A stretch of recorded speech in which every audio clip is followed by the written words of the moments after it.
할렐루야, 여러분 반갑습니다. 오늘 주시는 하나님 말씀은 마태복음 1장 21절로 25절까지 말씀입니다.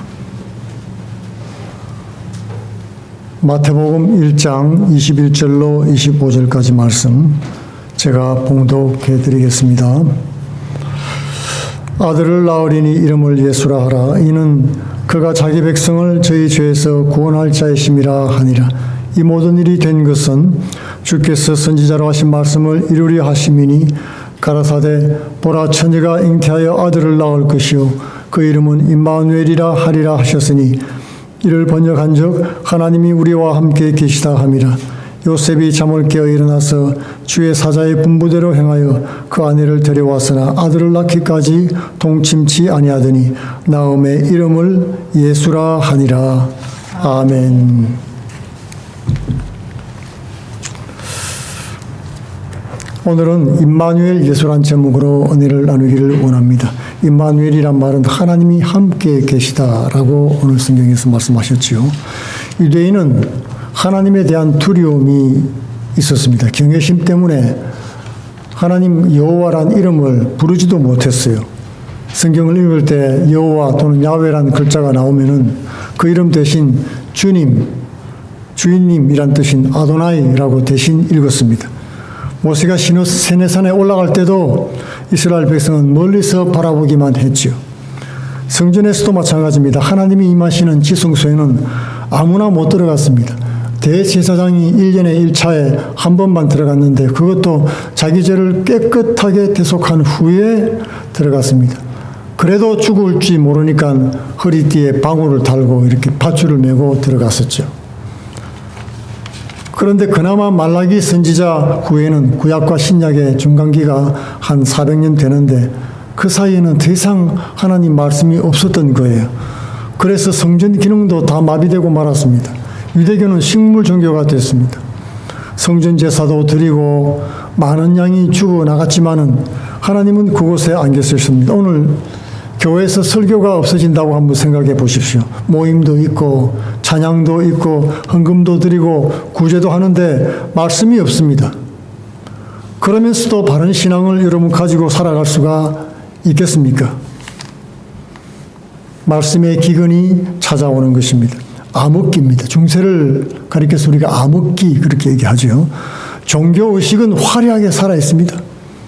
그런데 하나님 음성은 들리지 않는다는 것입니다. 그분의 뜻을 바로 해석할 수도 없고 그리고 바로 행할 수도 없는 것입니다. 더 이상 하나님의 감동과 임재가 없는 것입니다. 하나님을 만날 수 없다는 것은 하나님 백성이 하나님을 못 만난다는 것은 끝났다는 것을 말해주고 있습니다. 그 깊고 어두운 400년간의 침묵을 뚫고 예수 그리스도가 이 땅에 강림하신 것입니다. 과거에 가시나무 떨기에 임했던 하나님, 언약궤 위에 놓은 시언자 뚜껑 위에 두 천사들 그룹들 사이에 임했던 하나님, 천사의 모습으로나 또는 환상적인 인자의 모습으로 그런 모습으로 오신 것이 아니고 사람의 모양으로 세상에 나타나신 것입니다. 그래서 이 문제가 생겼는데 문제는 하나님이 하나님으로 보이지 않았던 거예요. 인간의 모습으로 왔으니까. 그것도 아주 초라한 모습으로 왔습니다. 이사야 53장의 말씀처럼 그는 멸시를 받아서 실어버린 바 되었다. 사람들이 그를 반기지 않았다는 것입니다. 요한복음 1장 11절에는 자기 땅에 오매 자기 백성이 영접지 아니했다고 말씀했던 것입니다. 이것은 과거에 있었던 어떤 사건하고 똑같은 일이었습니다. 보라 처녀가 잉태하여 아들을 낳을 것이요 그의 이름은 임마누엘이라 하리라.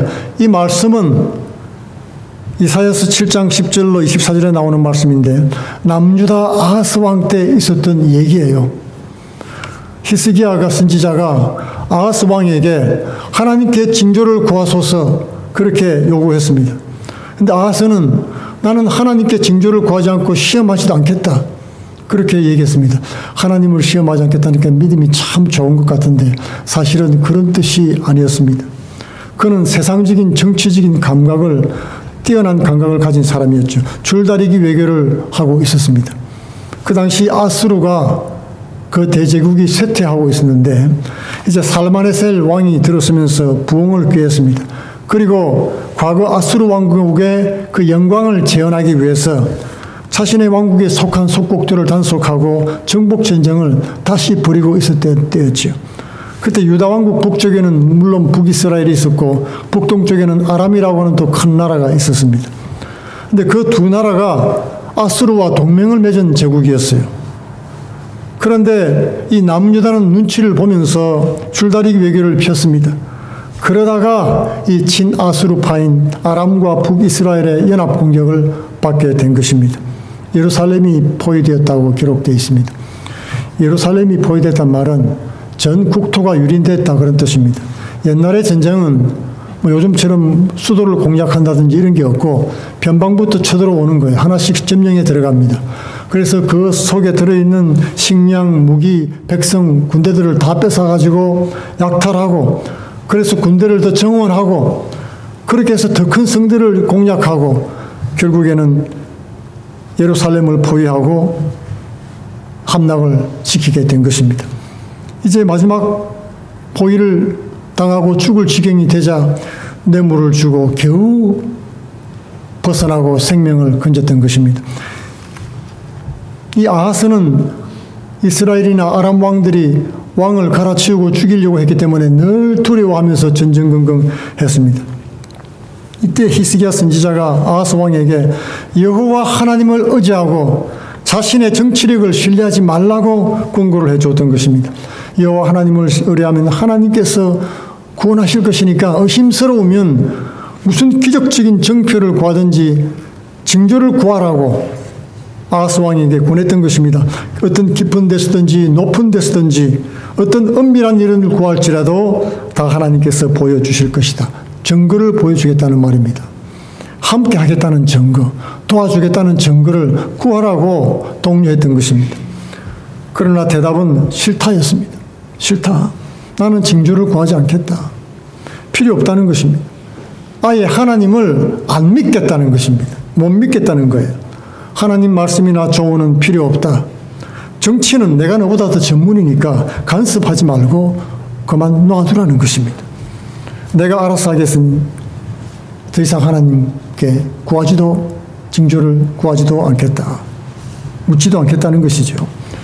그의 교만이 자신과 온 나라의 화를 불러왔던 것입니다. 아람이 수십만의 유대 백성을 데려가고 전국토를 유린하면서 다 약탈해 가버리고 말았습니다. 북이스라엘까지도 자기 동족을 20만이나 포로로 끌고 갔어요. 그러다가 북이스라엘의 선지자의 책망을 듣고 도로 놔주기는 했었습니다. 이웃나라 블레셋도 이 틈을 틈타서 공격을 하고 약탈해 갔습니다. 형제 나라였던 에돔까지도 유다를 공격하고 성읍을 함락하고 빼앗았습니다. 아하스는 그런 형편에서도 여호와 하나님께 마음을 낮추지를 않았던 것입니다. 우상과 애굽을 섬기면서 여호와 하나님 말씀을 안 들었습니다. 무슨 고집입니까? 겸손은 종교의 앞잡이요 교만은 패망의 선봉인 것입니다. 아람과 이스라엘 공격에 쩔쩔매면서도 하나님 말씀 필요 없다는 이 아하스. 이 아하스에게 히스기야는 당신이 징조를 안 구하니까 하나님이 직접 징조를 보여주실 것입니다. 바로 처녀가 아들을 낳을 것인데 그 아이가 악을 버리고 선을 행할 줄 알기 전에 하나님께서 유다를 구원하실 것입니다. 두 연기 나는 부지경이 같은 아람과 이스라엘을 멸망시킬 것이다. 그러니 두려워하지 말아라. 징조와 함께 예언의 말씀을 주었습니다. 그의 이름은 임마누엘이요 하나님이 우리와 함께 하시다 함이라. 그 어린아이를 주어서 철이 들고 자라나서 힘을 얻으면 이스라엘을 구하는 유다를 구하는 메시아가 될 것이다. 그런 예언을 주셨습니다. 이 예언은 역사적으로 이루어졌죠. 마태는 이 사건을 인용하면서 아하스가 하나님의 구원과 징조를 구하지 않고 거절했지만은 하나님께 친히 징조와 구원을 주신 것처럼 오늘날도 세상 사람들과 자기 백성들까지도 아무도 하나님의 구원자 예수를 원하지 않지만 하나님께서 친히 징조를 이루셨다는 것입니다. 처녀의 몸에 아들이 나게 하시고 자기 백성을 죄에서 구원할 구세주가 되게 하신 것입니다. 옛날이나 지금이나 예수님을 환영하지 않는 것은 마찬가지입니다. 사람들이 환영하는 것 같지만 속에 들어가 보면 자기들 축제들이에요. 자기 축제지 무슨 예수님이 오신 것이 정말 기뻐서 환영하는 환영식이 아닌 것을 알 수가 있습니다. 그래서 예수님은 온 세상의 구주라고 하지만은 그 속에서 자기 백성을 구원하러 오신 분이라고 하는 것입니다. 예수님의 이 복음은 바로 이스라엘 백성들의 영적인 출애굽입니다. 애굽 나라 왕 바로의 압박으로부터 종노릇하던 이스라엘 백성을 구원하신 것이죠. 애굽 백성을 구원한 것이 아닙니다. 자기 백성인 이스라엘 백성을 하나님의 상징이지요. 이스라엘 백성과 함께하기 위해서 보내심을 받은 모세는 임마누엘 예수님의 상징인 것입니다. 이스라엘 백성은 노예로 살면서 스스로 구원할 능력이 없었습니다. 그렇기 때문에 하나님은 모세를 불러서 보내셨지요. 세상 왕 바로에게 보내면서 내 백성을 보내라 그렇게 요구를 한 것입니다. 죄악 세상의 마귀에게 매여서 하나님과 분리된 자기 백성들과 함께하기 위해서 오신 예수님, 그것이 임마누엘 복음인 것입니다. 그러므로 이 임마누엘이란 말은 하나님이 함께 하신다는 말은 천사나 영으로 함께 한다는 뜻도 아니고 상상이나 철학적 관념이 아니고 인간으로 오신 메시아 예수님을 말씀하는 것입니다. 예수님은 종교를 선물하러 오시지 않았습니다. 우리와 함께 하시기 위해서 왔습니다. 하나님은 우리가 알 수 있고 만날 수 있고 만질 수 있고 그런 자신을 완전히 보여주시면서 나타나셨던 것입니다. 모세가 이스라엘 백성과 함께 애굽을 떠나서 홍해를 지나고 광야를 거쳐서 동행한 것처럼 예수님께서 오셔서 우리를 위해서 우리와 함께 십자가에 죽으시고 우리 죄와 허물을 다 사하신 후에 함께 십자가에서 일어나시고 부활하시고 그리고 우리 인생길을 동행하면서 세상 끝날까지 우리와 함께 동행하겠다는 임마누엘의 약속인 것입니다. 예수님이 우리와 함께 하신다는 것은 우리 인생의 혁명적인 일인 것입니다. 이제 우리가 완전히 다른 인생을 살 수 있도록 부르신 축복이라는 것입니다. 그분 예수님의 아기의 모습으로 우리 가운데 오셨습니다. 이 인간으로 오셨다는 것은 아기로 태어난 것보다 더 분명한 것은 없죠.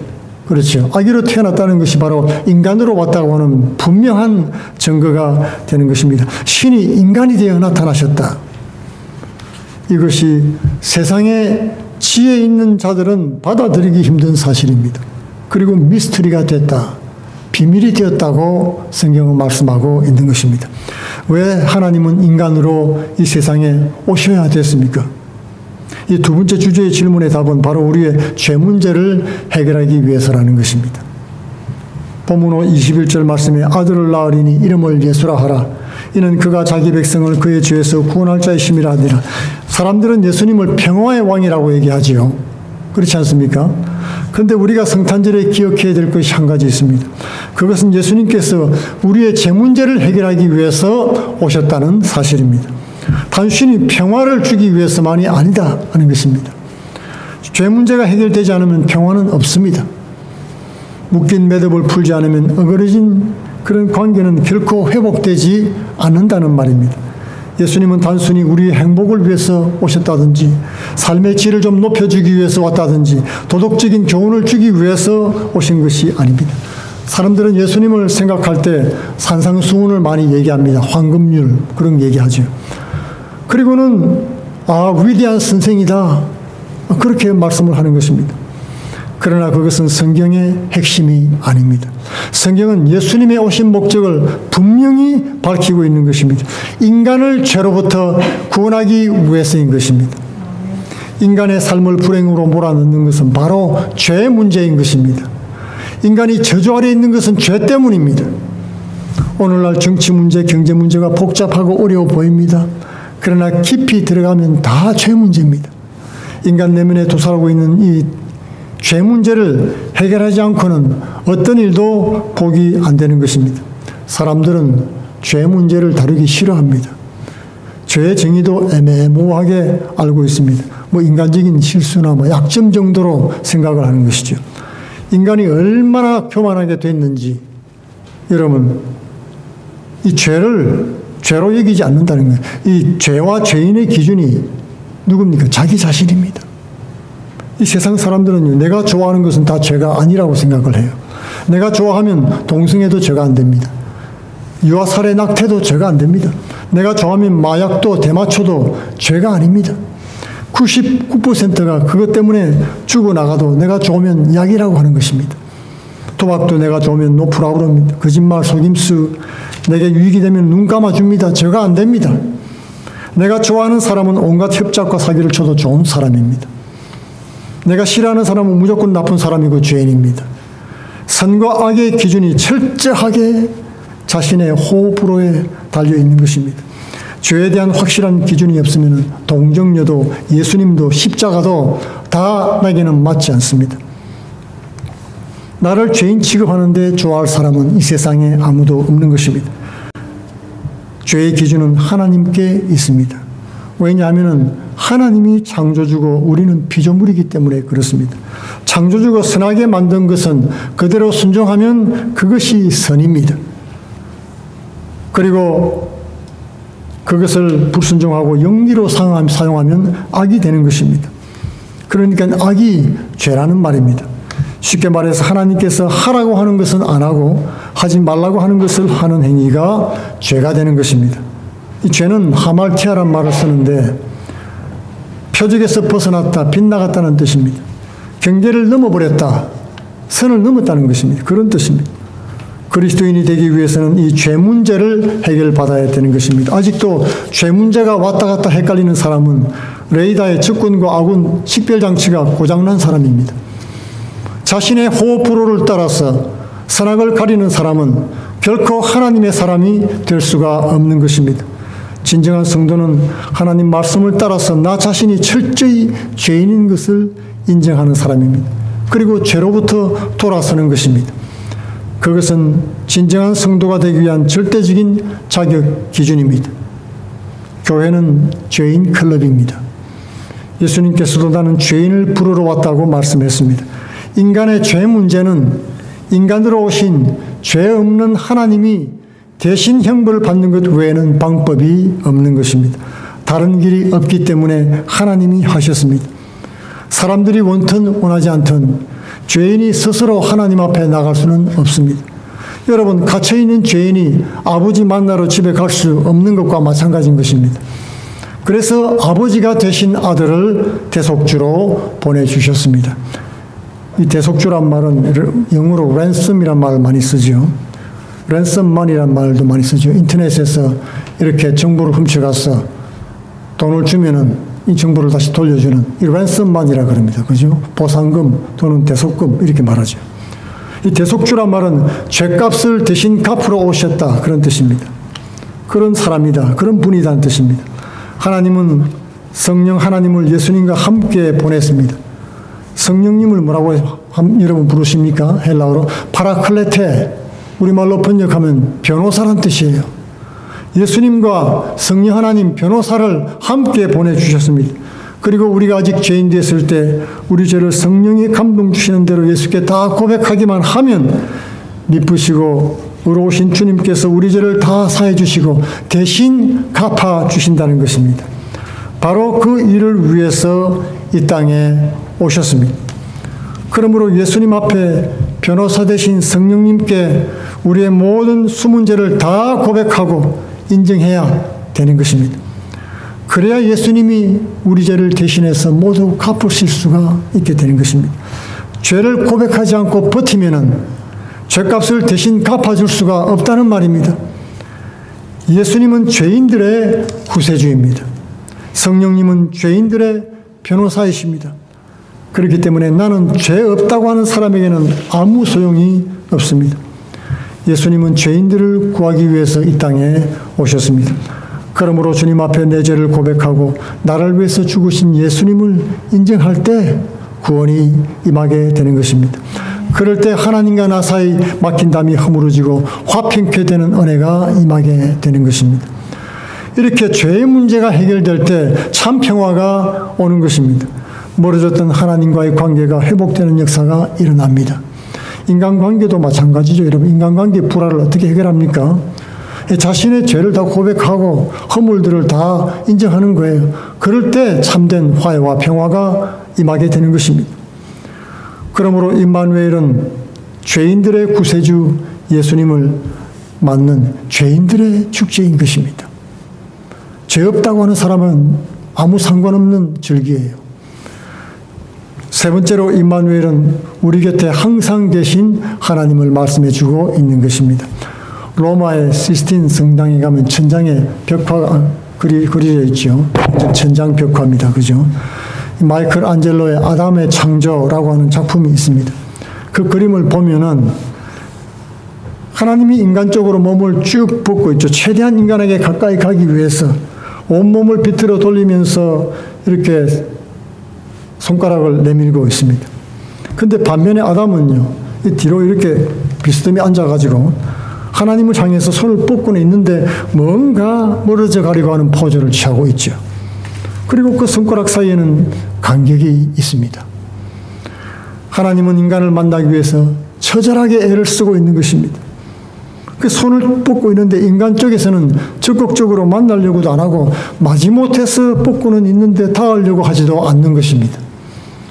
이 마이클 안젤로는 이 그림을 통해서 하나님이 얼마나 자신이 창조한 인간과 함께 있고 싶어 하는지 그 위대하고 간절한 열망을 잘 보여주고 있는 것입니다.